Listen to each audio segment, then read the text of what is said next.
this episode is going to be all about fuel pressure. So the fuel pressure saga continues. In a nutshell, with the data logging of the Haltech, which I've got right here, you get a really comprehensive look at how everything's performing, and one thing that I've been able to zoom in on is the fuel pressure. Fuel pressure is set at, say, 60, and when you give it some, you basically lose 5 psi fuel pressure straight away.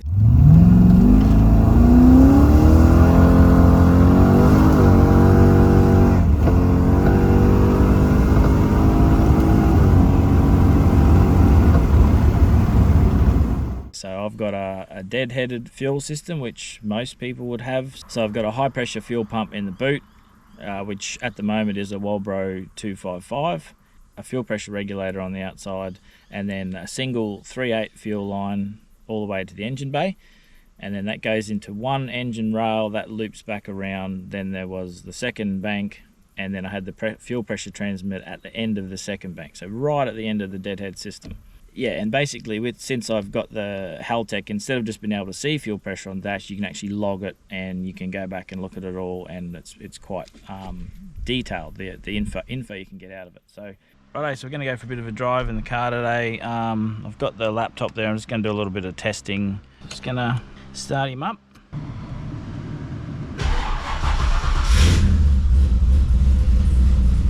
See the dash there, and then over here we've got trends we're looking at. Let's go fuel trim. So looking at the fuel pressure, which is the white one there. So righto.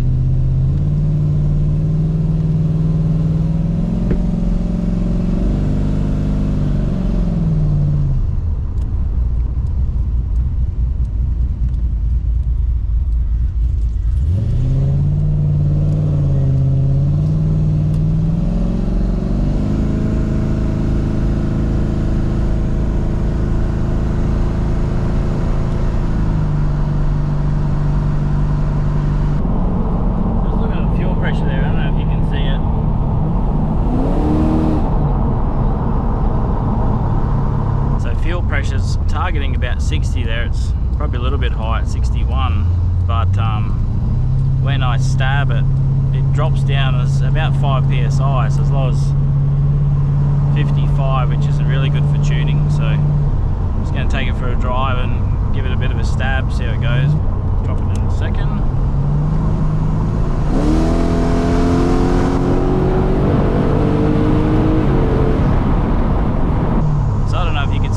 I was watching the road, but over here on my trend I can see that the fuel pressure's dropped.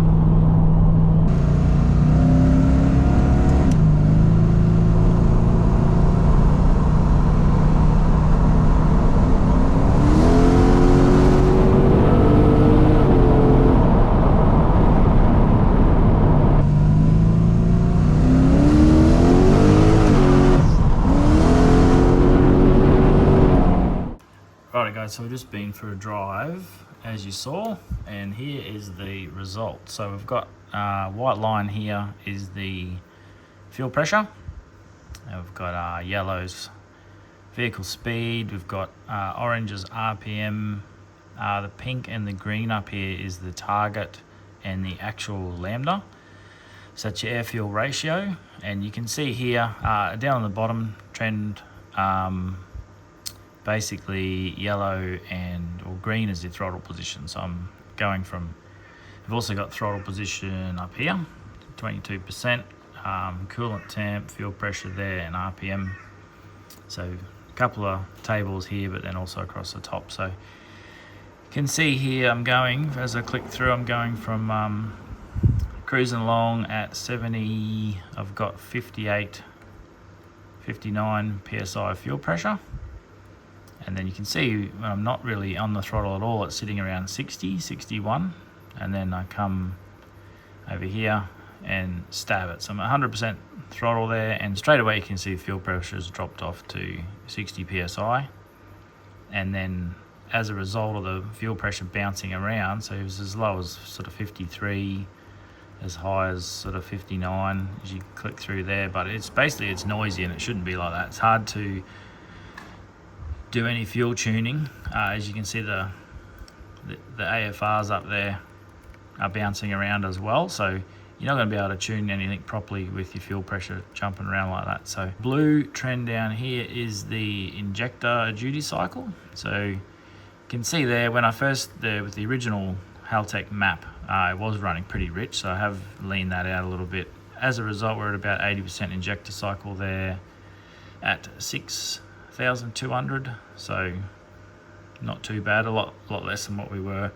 It's not going to be bouncing around like that, so there's probably two issues. There's one is the fact that the fuel pressure is so noisy through that range, and that is apparently because they don't have a fuel pressure damper on the rails or in the system at all, and that basically absorbs the pulses in fuel pressure as the injectors open and close. So a lot of factory setups have that, and then when you go custom, you sort of drop that off. So you can see in this one, this is where I give it a stab in first. So she jumps up pretty quick. So we're on the throttle, we're at 80, almost 89% injector duty cycle there at 6,493. So we almost hit the limiter by a couple of RPM there, but we didn't. Yeah, fuel pressure is 51. So that's not good. That's 10 psi lower than it should be, just about. So change gears into second, and then we lose a bit of traction. So I back off the throttle. You can see that I go from 100% down to 0, and as a result we lose a bit of speed, or that's probably just the wheels catching up with the road. And then back on it again, fuel pressure's back down again, RPM is going up. So initially when I started talking about this fuel pressure dropping, everyone said your pump's too small. The 255 should be enough for the horsepower that I'm making, which is only, say, 375. It's under 400 horses, which isn't that much, and that 255 should support about 500 horsepower apparently at the engine. I was running the fuel pump off the Haltech's dedicated fuel pump wire, which is rated to 25 amps, and then some people said, well, maybe your pump's pulling more amps than that, and as a result you're not flowing high enough. So I changed that. I did measure, you can see the amps on the Haltech as well, but I did run a fatter cable to the 255 in case it was that. So straight off the battery, I've got a battery in the boot, I had a relay, everything's in the boot. It's only like a meter run of cable to the pump, and that didn't make any difference at all, so I still had the pressure drop. Then I thought it might be the fuel pressure regulator. So yeah, the regulator that I've got in there, I don't know how old it is, it was on their car when I bought it, so I did have a Corvette style fuel filter there, so that's just the ones that it's a built-in regulator filter, and I hooked that up, and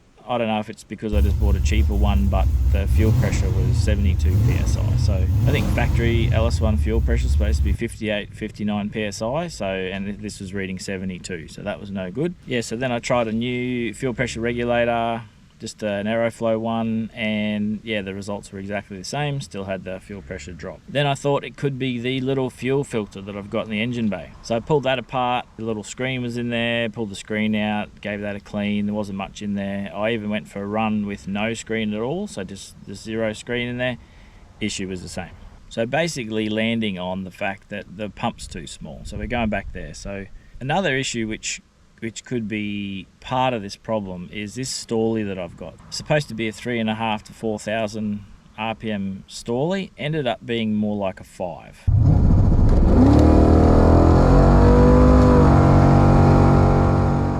So this is a TCI, I can't remember what the code was. It's basically a 5,000 stallie. It's very, very high. We've sent some info off to TCI, they got no idea why it's so high. Apparently it's not broken because it still works as intended, it's just a lot higher than it's supposed to be. Yeah, so basically in a normal car, in a manual, you punch it and you'll start using more fuel, but your revs will be lower, or wherever you are in the rev range, whichever gear you're in, you'll speed up, and as your revs increase you'll use more fuel. But there's, I guess, the regulator, the fuel pressure has more time to keep up. So with the bigger stallie, wherever I am in the rev range, if I punch it, I'm basically at 5 grand and using that much fuel under load, so the injectors are using quite a lot of fuel. So that's possibly a reason why I see this drop compared to a smaller stallie or a manual car. So that's something to consider. Yeah, so basically landed at need a new fuel pump. So the next size up from the 255 is a 460 or a 525. So I got a new 460.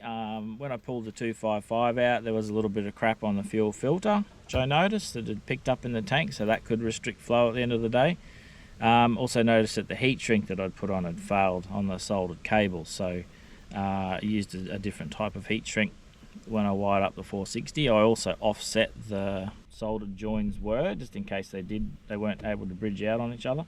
So while the sender was out, it's a reproduction sender. I did put a small modification in the float arm just to increase the travel. With a full tank, I go and fill up and I'd only be at 80% or whatever, because I just don't think that the float could have the range inside my tank.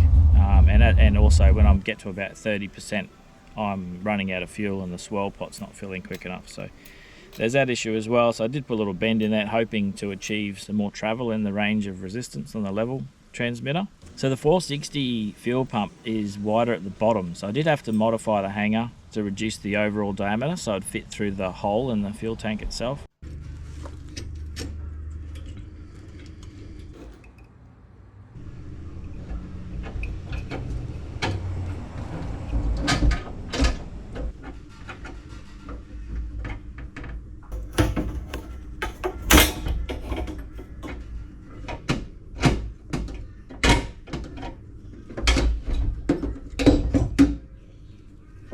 Alright, so I've just filled up the tank again. It's going to come and give the fuel pump a run.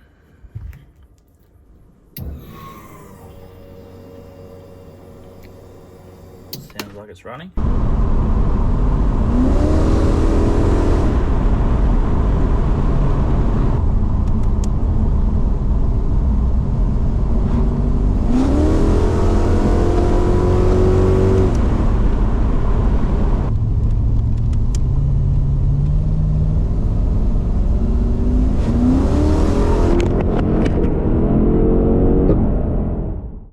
Righto, so here's the first runs with the Walbro 460 installed. So we upgraded from the 255, we got the 460 in, and fuel pressure is behaving very similar. So we're cruising along at 62 there, maybe a little bit higher than it was previously. And start to get on the throttle a little bit, down to 60, and then we're wide open throttle here. And we're down to 60, 58-ish, bouncing around there. It's a bit noisy. So the trend there, the white one up the top, is still noisy. Lots of bouncing around as the injectors open and close. And then we back off and she's back up at 62.5 there. So have a look at another one. Something like this one. Yeah, so we're down. Yeah, look how noisy that is. It's very up and down. Starting before we go, we're at 62.5, and we get on it and she's bouncing around there, 57, 59, and we back off, we're back up at 63 nearly, so still noisy. This is with the fuel pressure transmitter at the end of the rail, so all the pulsations from the injectors opening make the pressure quite noisy, and then that's backed off. That's still a little bit noisy, and then we get here, that's very noisy under wide open throttle. So this graph is set to 20 psi, so 50 psi minimum, 70 maximum. So 70 up here, 50 down here, so 60's in the middle. It sits just above halfway normally, and then when we're on it, it sort of sits down here. So we'll see how it goes with the pressure transmitter relocated to the start of the rail, and we'll see if that's still as noisy, and then if it is, we'll install the damper. With the 460 in, yeah, basically no difference. Still had the 5 psi fuel drop. So basically I hoped that would fix everything. Turns out it didn't. So I thought that perhaps the location of the fuel pressure transmitter was part of the cause for this. So being right at the end of the rail on cylinder 8, right at the end, and you're measuring fuel pressure there. So I decided to move the fuel pressure transmitter to the start of the rail, so the start of bank 1 instead of being at the end of bank 2.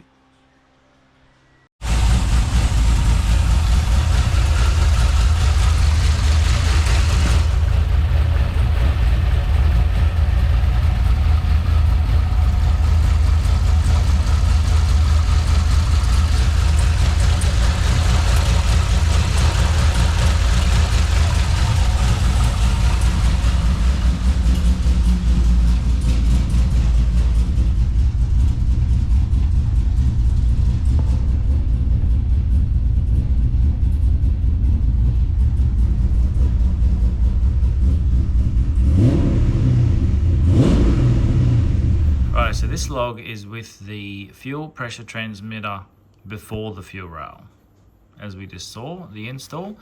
So I'd say off the bat on idle, it's probably reading a little bit higher fuel pressure. We're sort of in the mid 62. Yeah, we're definitely in the 62s there, maybe even a 63. We back off the throttle, it goes up, so it's almost at 63 there.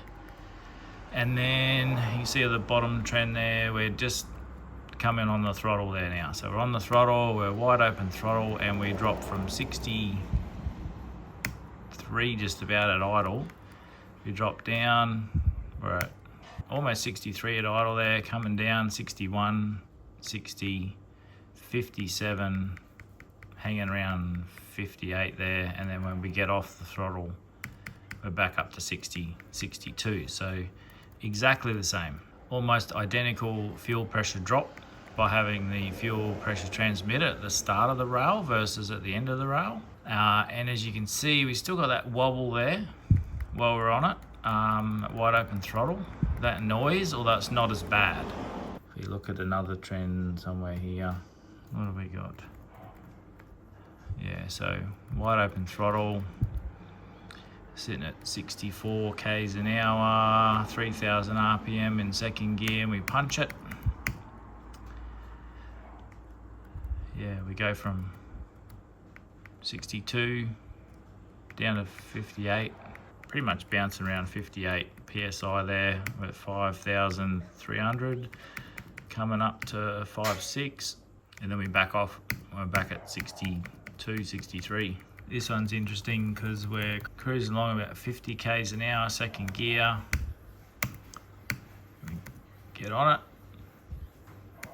straight up to about 5 grand, and fuel pressure drops to 58, and then we lose a bit of traction, so we back off a smidge, and pressure comes back up to 60 again, and then we get back on it and it's back down to 58. Didn't make a lot of difference. Still had the 5 psi fuel drop, so basically the whole system must be dropping 5 psi, not just the end of the rail on the second bank. So now I have fuel going into bank 2 with the transmitter because there was just more room at the end of bank 2, and I put a fuel pressure damper at the end of bank 1. So that's at the end of the deadhead now, bank 1. Yeah, basically a fuel pressure damper is designed to absorb the pulses in pressure as the injectors open and close. So we used to have fuel coming in here, down the rail, and then fuel pressure transmitter on the end of the rail there.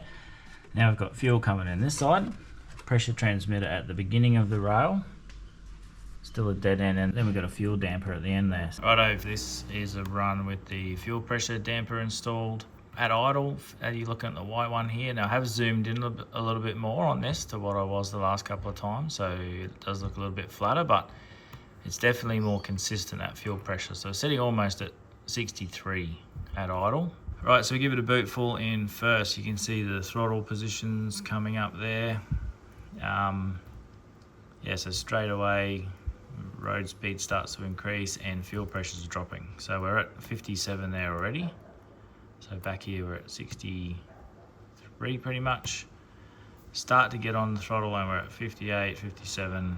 So something interesting here, it starts to get real noisy just before I hit full throttle. So if I zoom in on this, so this is very zoomed in. White one here, fuel pressure, 55, 56, 57, and then all of a sudden it spikes. Actually, that's at 6,500, so that's the rev limiter. That'd be why. Would have cut fuel. That's why the fuel pressure spiked, and then fuel pressures start going again and pressure comes back down. So there's a lean period there when the injectors start to pulse, but then it starts going again. 6,500, right on the dot. So that'd be why. That explains that. Hit the limiter for a brief second, but I stay on it. I don't even actually notice. Stay on it, and yeah, basically there's your yellow line is your speed. So that's, you see that little bit of a hump there, the yellow hump, that's the wheels getting a little bit loose, I think, in second. And then when increasing. So we hit the second to third shift there at 64, 46 RPM, 56 PSI fuel pressure. So I put one of them in and went for a drive, and that didn't make much difference either. That damper did quieten out the noise a bit. It did stop as much of the up and down on the fuel pressure there, but it didn't get rid of it completely. It's not stable. Another thing I tried is I dropped the overall fuel pressure. So as I said, after the 460 install, fuel pressure is sitting about 63 psi instead of sort of 59 where it's supposed to be. So I dropped that on the regulator, went for a drive.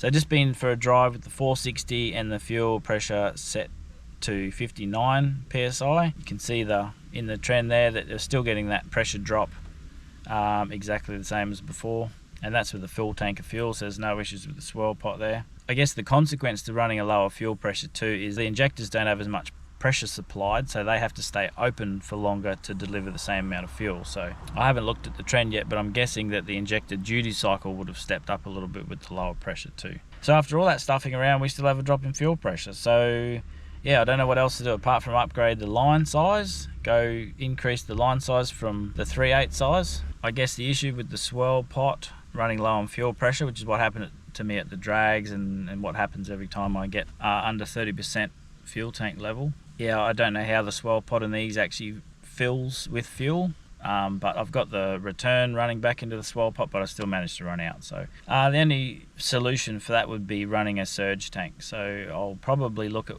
putting one of them in at some stage, whether that goes in the boot or under the car somewhere near the fuel tank. If you've got any ideas there, let us know.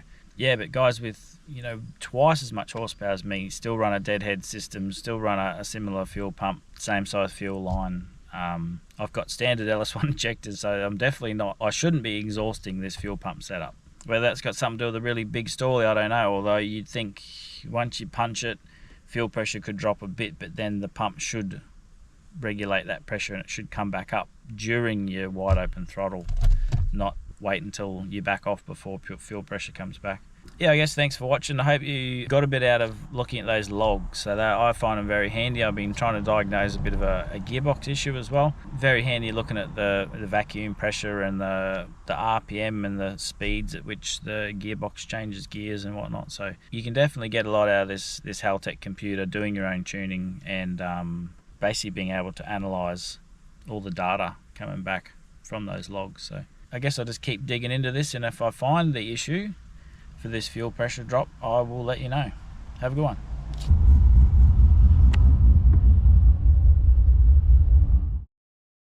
Righto, so this is a log with the fuel pressure transmitter.